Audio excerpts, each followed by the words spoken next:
struggles of Black people that have shaped the very nature of this country's history cannot be deleted with the sweep of a hand.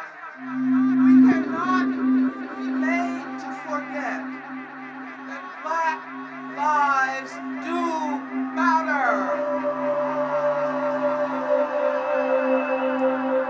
This is a country anchored in slavery and settler colonialism, which means, for better or worse, the very history of the United States is a history of immigration and enslavement.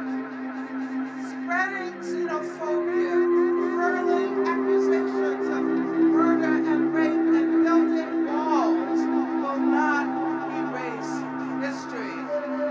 No human being is illegal. The struggle to save the planet, to stop climate change, to guarantee the accessibility of water from the lands of the Standing Rock Sioux to Flint, Michigan, to the West Bank and Gaza. The struggle to save our flora and fauna, to save the air. This is ground zero of the struggle for social justice. This is a women's march, and this women's march represents the promise of feminism as against the pernicious powers of state violence. And inclusive and intersectional feminism.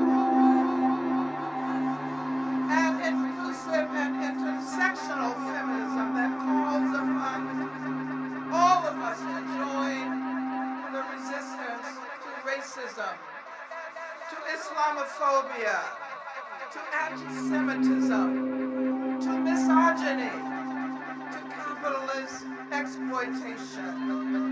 Yes, we salute the fight for 15. We dedicate ourselves to collective resistance. Resistance to the billionaire mortgage profiteers and gentrifiers. Resistance to the healthcare privateers. Resistance to the attacks on Muslims, on immigrants. Resistance to the attacks on disabled